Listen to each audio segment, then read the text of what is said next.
So today we are discussing about ionization enthalpy. So let's first understand what is ionization enthalpy. So it is the minimum amount of energy required to remove an electron from the outermost shell of neutral isolated gaseous atom. So this term is important. Neutral isolated gaseous. Okay. Which means we have to remove an electron from the neutral atom, gaseous atom and isolated atom. So then, and it is also measured in, since it is an energy, we will measure this energy in electron volt per atom.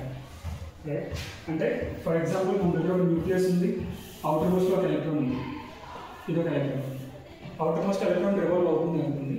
So దీన్ని మనం ఏం చేయాలి, remove చేసి infinite స్టేట్లో place చేయాలి. As we discussed in the atomic structure, okay, n equal to some particular shell నుంచి remove చేసి outermost లో పడేయడం, అంటే డిస్టెన్స్ ఇంక్రీజ్ అయింది కాబట్టి అట్రాక్షన్ ఫోర్సెస్ ఏమి ఉండవు. సో దీన్ని ఇన్ఫైనైట్ షెల్ లో ప్లేస్ చేయాలంటే మినిమం ఎంత ఎనర్జీ కావాలి. సో దాన్ని మనం ఏమంటాం, అయనైజేషన్ ఎనర్జీ. సో మెయిన్గా ఇది దేనిపై డిపెండ్ అవుతుంది. There are some factors which affects ionization enthalpy. What are they? First one, atomic radius. Okay. As the atomic radius increases, nuclear charge decreases. See, nucleus నుంచి outermost electron distance increase అయ్యే కొద్దీ nuclear charges ఏమవుతాయి, outermost electron పైన decrease అవుతాయి. అందువల్ల మనం ఎలక్ట్రాన్ని ఇక్కడ నుంచి ఈజీగా రిమూవ్ చేయొచ్చు. దీనికి తక్కువ అమౌంట్ ఆఫ్ ఎనర్జీ కావాలి. సో ఇప్పుడు మన రిలేషన్ చూసినట్టయితే ionisation energy is inversely proportional to atomic radius. అంటే అటామిక్ రేడియస్ ఇంక్రీజ్ అవుతుందంటే డిస్టెన్స్ ఇంక్రీజ్ అవుతుంది.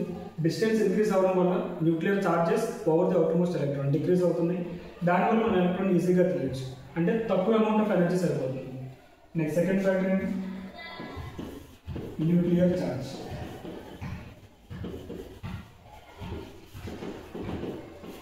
As the nuclear charge increases, nuclear charge increase అవుతుందంటే అర్థం ఏంటి, ఎలక్ట్రాన్ దగ్గరగా ఉంది. సో అవుటర్మోస్ట్ ఎలక్ట్రాన్ పైన న్యూక్లియర్ ఫోర్సెస్ ఆఫ్ అట్రాక్షన్స్ ఎక్కువగా ఉంది, అంటే ఇది టైట్గా హోల్డ్ చేసి ఉంచుతుంది ఎలక్ట్రాన్.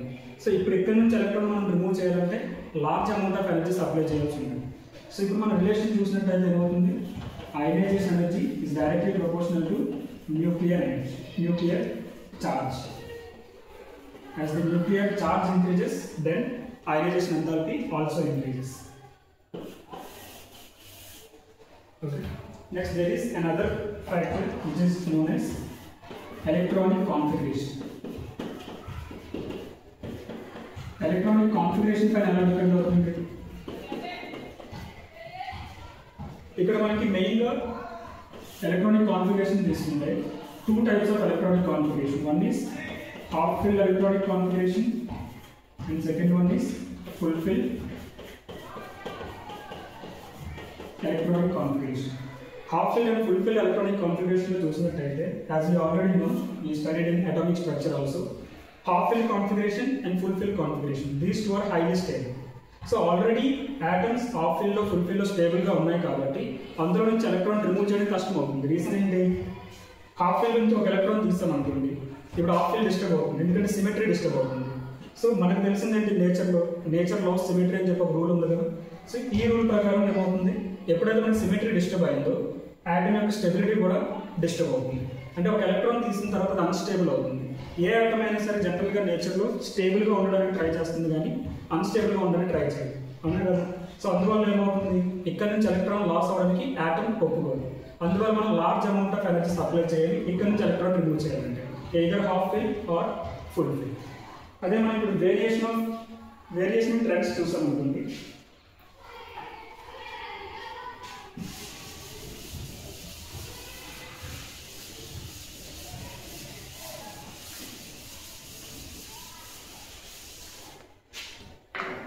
Next,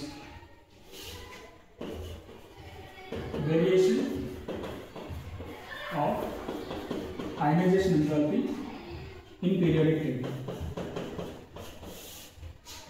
అంటే ఎంటైర్ పీరియాడిక్ టేబుల్లో అయనైజేషన్ ఎంథాల్పీ ఎలా వేరీ అవుతుంది, ఎలా ఉంది పీరియడ్స్ కావచ్చు, ఎలా ఉంది అప్ డౌన్ ది గ్రూప్స్ కావచ్చు. ఫస్ట్ వన్ మనం ఎలా ఉంది పీరియడ్ చూద్దాం.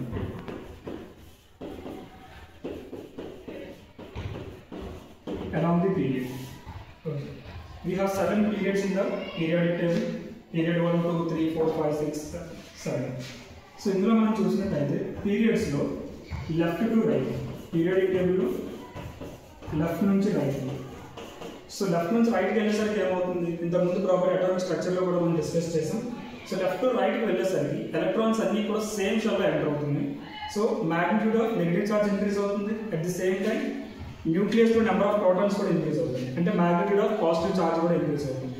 సో రెండింటి మ్యాగ్నిట్యూడ్ ఇంక్రీజ్ అవ్వడం వల్ల ఏమవుతుంది, ఇక్కడ అట్రాక్షన్ ఫోర్సెస్ అనేవి ఇంక్రీజ్ అవుతుంది. అట్రాక్షన్ ఫోర్సెస్ ఇంక్రీజ్ అవ్వడం వల్ల అట్రాక్షన్ ఫోర్సెస్ ఇంక్రీజ్ అవుతున్నాయి. అందులో సైజ్ ఏమవుతుంది, డిక్రీజ్ అవుతుంది. సో లెఫ్ట్ నుంచి రైట్కి అట్రాక్షన్ ఫోర్సెస్ ఇంక్రీజ్ అవ్వడం వల్ల అవుటర్ మోస్ట్ ఎలక్ట్రాన్ని న్యూక్లియస్ టైట్గా హోల్డ్ చేసి ఉంచుతుంది. సో ఇప్పుడు ఆ ఎలక్ట్రాన్ రిమూవ్ చేయాలంటే ఇంకా మనం large amount of energy supply చేయాల్సి ఉంది. సో లెఫ్ట్ టు రైట్ వెళ్ళేసరికి ఐనైజేషన్ ఎంథాల్పీ ఏమవుతుంది, from left to right increases. Okay, ఇది general trend and there are some exceptions also. And second one ఏంటి, down the group. Okay, down the group అంటే top to bottom periodic table. So జనరల్గా top to bottom ఏమవుతుంది, for example నేను first group elements consider చేస్తున్నాను. First group elements ఏంటి, lithium, sodium, potassium, rubidium, caesium. Okay, so top to bottom consider చేస్తున్నాను. Lithium చూసుకున్నట్టయితే second period element, period number 2. అలాగే sodium తీసుకుంటే period number 3, potassium period 4, next rubidium period 5, caesium period 6. Okay, so top to bottom వచ్చేసరికి period number increase అవుతుంది. Period number increase అవుతుందంటే meaning ఏంటి, number of shells increase అవుతుంది. అదే కదా మనం అక్కడ అటామిక్ స్ట్రక్చర్ క్వాంటమ్ నెంబర్స్లో కూడా చదువు. n value represents the shell number. ఇక్కడ సెకండ్ పీరియడ్ అంటే second shell number, electron last electron second shell enter అవుతుంది. అలాగే third shell, fourth shell, fifth shell, sixth shell. So number of shells increase అయ్యేసరికి ఇక్కడ చూసినట్టయితే ఇది న్యూక్లియస్, ఇది first shell, second, third, fourth, 5. As the number of shells increases, distance from the nucleus to the outermost shell, outermost electron increases. So distance increase అవుతుంది కాబట్టి charge ఏమవుతుంది, ఇక్కడ outermost electron పైన decrease అవుతుంది. So as we move from top to bottom, atomic radius ఏమవుతుంది, atomic radius increase అవుతుంది. Atomic radius increase అవడం వల్ల nuclear charge ఏమవుతుంది, nuclear charge decreases. Nuclear charge decrease అవుతుందంటే అవుటర్ మోస్ట్ ఎలక్ట్రాన్ పైన అట్రాక్షన్ ఫోర్సెస్ లేదంటే కదా, అంటే డిక్రీజ్ అవుతుంది. సో దానివల్ల అయనైజేషన్ ఎంథాల్పీస్ ఏమవుతాయి, డిక్రీజ్ అవుతాయి. అంటే ఈజీగా మనం ఎలక్ట్రాన్ రిమూవ్ చేయొచ్చు, అట్రాక్షన్ ఫోర్సెస్ ఏం లేవు కాబట్టి. ఓకే, ఇవి జనరల్ థింగ్స్. ఇప్పుడు ఎక్సెప్షన్స్ చూద్దాం.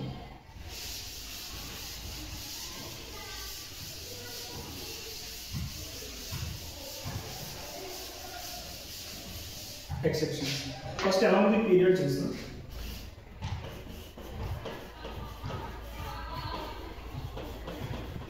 along the period. For example, first period elements తీసుకుందాం. ఏంటంటే first period elements hydrogen and helium. ఓకేనా, సో జనరల్గా లెఫ్ట్ టు రైట్ వెళ్ళేసరికి జనరల్ ట్రాన్స్ఫర్ ఏం చెప్పాం, left to right size increase అవుతుంది, న్యూక్లియర్ చార్జ్ ఇంక్రీజ్ అవుతుంది, సో అయనైజేషన్ ఎంథాల్పీస్ ఇంక్రీజ్ అవుతాయి. సో జనరల్ ట్రెండ్ ఏంటి, ఇప్పుడు helium should have highest ionization enthalpy then hydrogen. ఓకేనా, ఇందులో ఎక్సెప్షన్ ఏముంది ఒకసారి చూడండి. 1s1 configuration, 1s2 configuration. According to configuration తీసుకున్నా సరే దీనికి మనకి హైయెస్ట్ అయనైజేషన్ ఎంథాల్పీస్ ఉంటాయి, అవునా కాదు. సో ఇందులో మనకి ఎటువంటి ఎక్సెప్షన్ ఉంది, there is no exception in first period elements. Coming to second period. Second period elements ఏంటి, lithium, beryllium, boron, carbon, nitrogen, oxygen, fluorine, neon. Okay, ఇప్పుడు జనరల్ ట్రెండ్ ఒకసారి అప్లై చేయండి. లెఫ్ట్ టు రైట్ సైజ్ ఏమవుతుంది, generally size decreases, so nuclear charge increases, therefore ionisation enthalpy should increase. ఇప్పుడు expected order వస్తుంది ఏం రావాలి మనకి, lithium less than beryllium, less than boron, less than carbon, less than nitrogen, less than oxygen, less than fluorine, less than neon. Now this is expected order, what we are expecting. Okay, కానీ యాక్చువల్గా ఏమవుతుంది, as we already discuss, ionisation enthalpy దేనిపైన depend అవుతుందని చెప్పాం, atomic radius, nuclear charge, at the same time electronic configuration. ఇప్పుడు ఈ 3 factors combine చేస్తుంది configuration రాస్తాను నేను ఇక్కడ. లిథియం కాన్ఫిగరేషన్ ఏంటి, 2s1, Beryllium configuration 2s2. Boron 2s2 2p1. Next carbon 2s2 2p2. Nitrogen 2s2 2p3. Oxygen 2s2 2p4. Fluorine 2s2 2p5. Neon 2s2 2p6. Okay, ఇప్పుడు left right size increase అవుతుంది, nuclear charge increase అవుతుంది. ఇది third factor ఏమో మనకి electronic configuration. ఒకసారి observe చేసినట్లయితే ఇక్కడ beryllium electronic configuration ఉంది. కంప్లీట్లీ ఫిల్ కాన్ఫిగరేషన్ కదా 2s2 అంటే ఎస్లో 2 ఎలక్ట్రాన్స్ అకామిడేట్ చేయొచ్చు, ఆల్రెడీ ఫిల్ అయింది. సో కంప్లీట్లీ ఫిల్ కాబట్టి స్టెబిలిటీ ఇంక్రీజ్ అవుతుంది.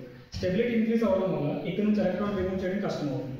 ఓకే, కాబట్టి ఈ ఎలిమెంట్ ఏమవుతుంది, ఇక్కడ జంప్ అవుతుంది. బోరాన్ ఏమవుతుంది, ఈ ప్లేస్లో జంప్ అవుతుంది.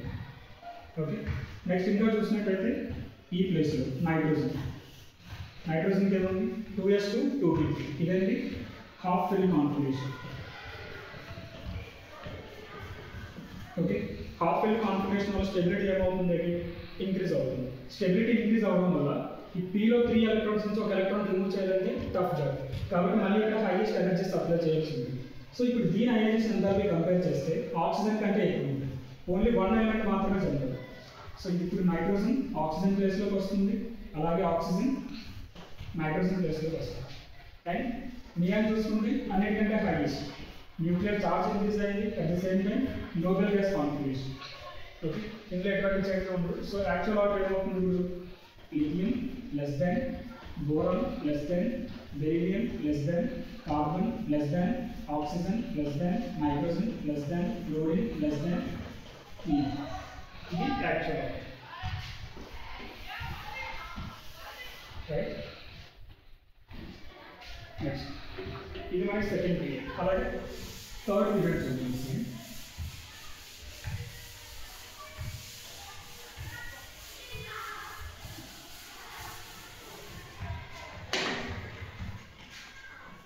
నెక్స్ట్ థర్డ్ పీరియడ్ ఎలిమెంట్స్ ఏంటంటే sodium, magnesium, aluminium, silicon, phosphorus, sulphur, chlorine, argon. ఇది third period elements. Again configuration చూద్దాం ఒకసారి. ఏంటిది 3s1 configuration, 3s2 configuration, 3s2 3p1 configuration, and this is 3p2, this is 3p3, and this is 3p4, 3p5 and 3p6. ఇక్కడ కూడా observe చేసినట్టయితే మెగ్నీషియంకి వచ్చేసరికి completely fill s orbital,